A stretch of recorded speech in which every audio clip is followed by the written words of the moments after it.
ilmu cara wong alim. Meskipun sampean boleh bantah siji yo kadang keterbatasan ilmu.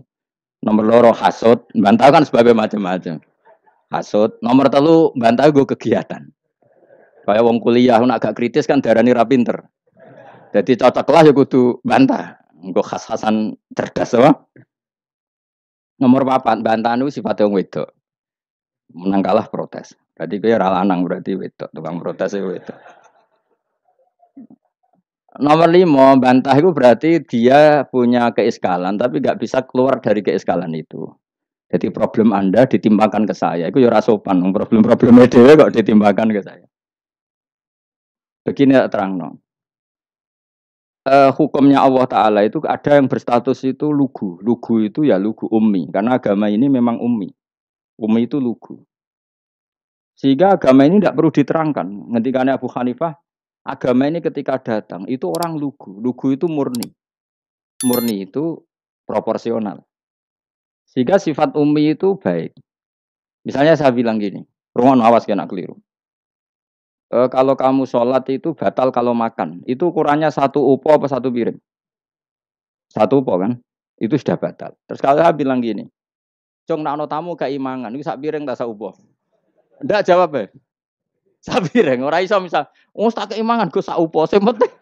Nah, lalu Anda ditanya gini, lalu definisi makan itu apa? Memasukkan 1 piring ke mulut apa 1 upo ke mulut? Dalam bab sholat 1 upo ke mulut itu makan. Tapi dalam bab hormat tamu itu 1 piring. Setuju ya? Tak warai pinter kayak. Ayo tak warai ya. Wes setuju ya? Wes pinter. Lo jawab wes pinter. Urung.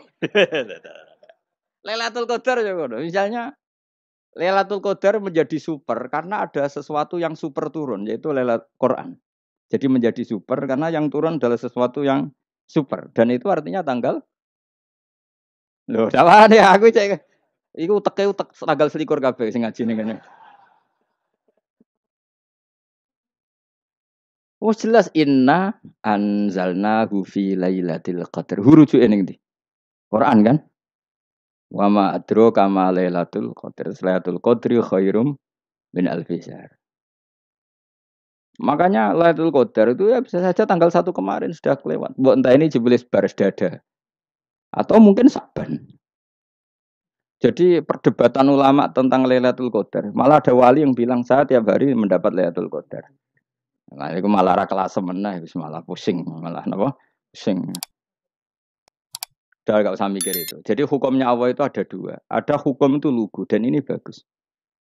Makanya saya itu kenangan saya terbaik dalam membela Allah dan Rasul.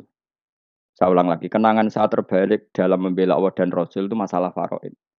Dulu mungkin banyak yang ingat lah ketika tahun berapa lupa saya. Tapi ada seorang menteri dan pakar Islam menggulirkan isu hak waris itu sama. Lelaki dan perempuan sama. Alasannya karena perempuan sekarang kerja.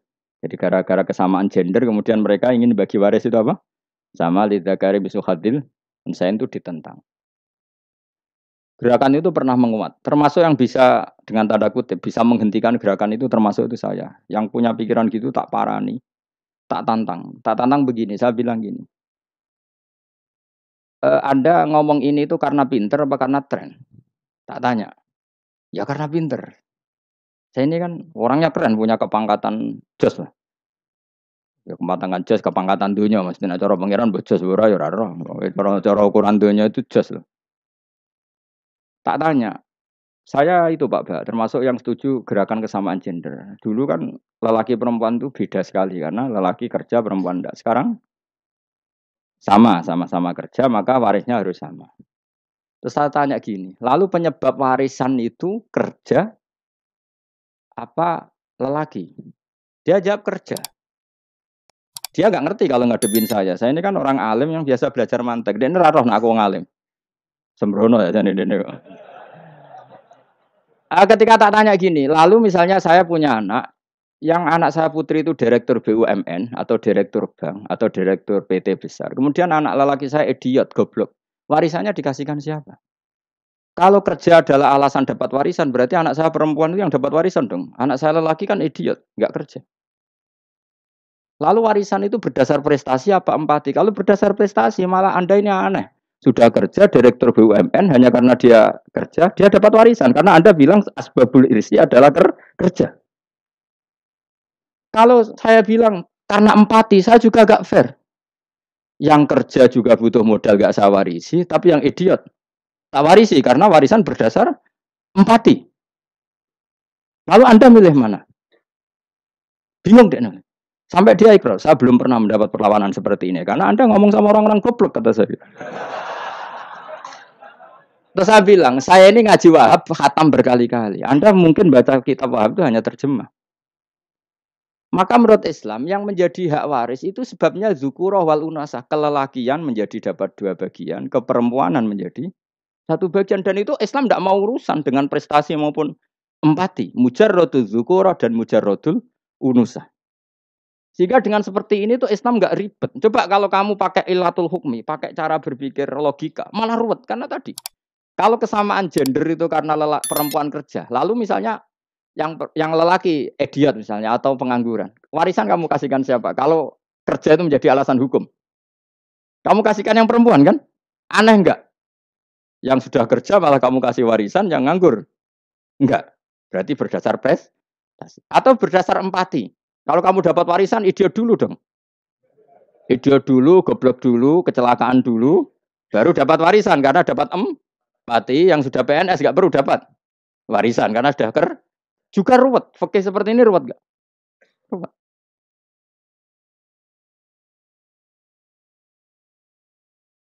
Nah, kata Imam Haromen gurunya Ghazali, agama itu kadang dinuna dinul ajais. Kita ikut yang lugu saja. Allah bilang lelaki dapat 2 bagian dari perempuan, ya lelaki ya yang punya alat kelamin, penis. Perempuan yang punya farji, ya sudah gitu aja, gak usah ruwet-ruwet. Kenapa begitu? Ya sudah seperti itu. Nanti lama-lama gini kalau diterusin. Ada seorang dokter fikih perempuan. Dia menguasai fikih sholat. Ruhin lanang tapi gak menguasai fikih sholat. Rohnya mau pesolatan misalnya.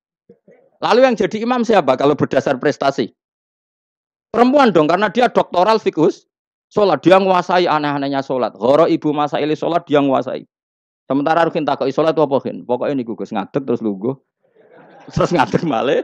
Apa? Ada ngulang. Nak salam ngalerin. Dia tahunya hanya itu dok. Lalu kalau nuruti, imam sholat adalah yang terpandai dalam fikih sholat. Tentu yang imami perempuan. Tapi agama ini tidak seperti itu. Pokoknya wong lanang imami.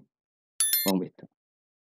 Jadi makanya kata Imam Haromen, dinuna dinul ajais. Sampai Said Muhammad itu sering ngutip beliau gini kan, Allahumma imanan ka imanil ajais. Ya Allah, semoga iman saya menerima konsep engkau itu ka imanil ajais. Imannya wong wedok-wedok sing lugu. Ajus itu perempuan lugu yang sudah sepuh. Jadi misalnya ngukur anak seneng ya anak kono gedang goreng, ngekei duwe, ya lugu saja. Itu bagus. Daripada kamu pakai argumentasi, karena argumentasi ini sebetulnya kelihatan cerdas, tapi ada kebodohan masif. Karena tadi, kalau hak waris kita otak-atik dengan prestasi, maka yang pro empati akan protes. Paham ya? Masa yang sudah kerja dikasih banyak, yang idiot enggak? Tapi kalau berdasar empati juga aneh. Masa dapat warisan harus goblok dulu, harus kecelakaan dulu.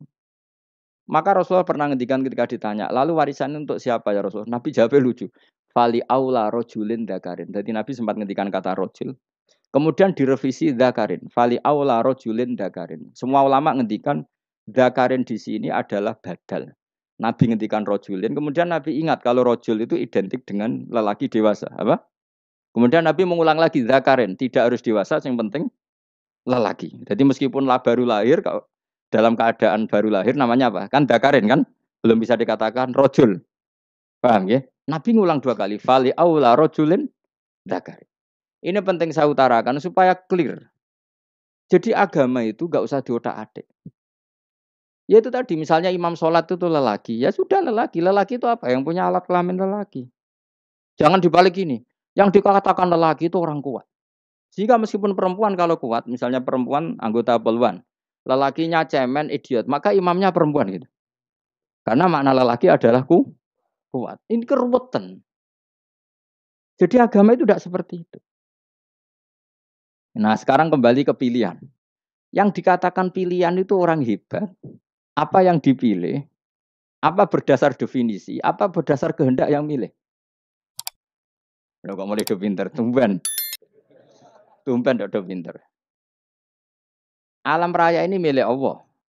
Dan semua di alam raya ini milik Allah. Maka dipilih tidak dipilih itu terserah yang punya apa terserah kita. Apa terserah kriteria, apa terserah definisi.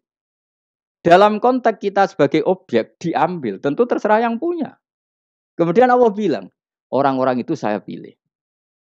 Nah kalau milihnya Allah berdasar kepunyaan, tentu Allah boleh dong memilih orang yang sebetulnya berstatus dolim. Ya tapi ya tetap dia dolim, tapi ya tetap dipilih.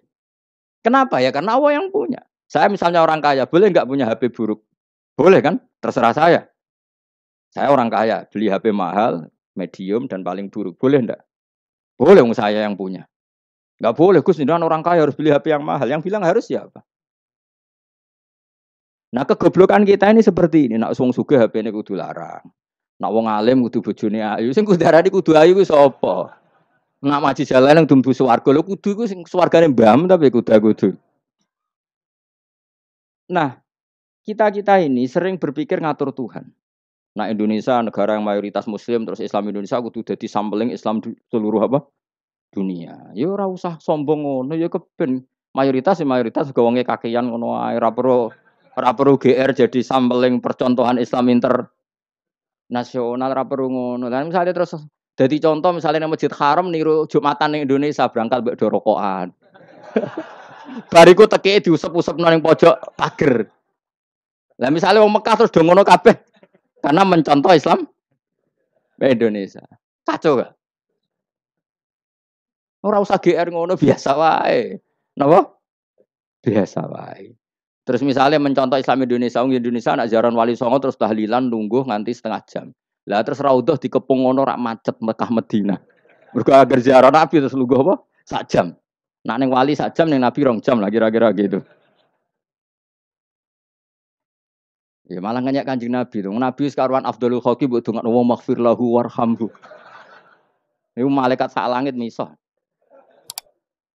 Ya Nabi kok dongakno di sepuro. Kowe tapi ya butuh sepuro. Enggak boleh doakan Nabi gitu enggak boleh. Wa sholli ala sayyidina Muhammad wa ala alihi enggak boleh pakai ighfir lahu. Masalah kita tahlilan apalem donga iku terus kamu gunakan. Ya misalnya terjadi percontohan Islam dunia terus Nabi kapundhut ditalkin, nah ditakoki waman rebuka piye. Terus Nabi warai waman Nabi yuka. Mesti Nabi yo pro, aku Nabi coba takoki. Jadi kita ini sering kumo luhur karena kita mayoritas terus jadi percontohan ora usah ngono. Paham ya napa? Ndak usah ngono, mayoritas ya mayoritas sae, tapi ora usah GR jadi apa? Percontohan internasional. Mungkin kalau masalah Islam damai ya bagus. Tapi itu kan tidak hanya Indonesia. Di mana-mana yang Islam damai juga banyak. Dan yang tukaran juga banyak. Toh yang tukaran nggak pernah maklumatkan diri ini percontohan ya enggak. Ya biasa saja.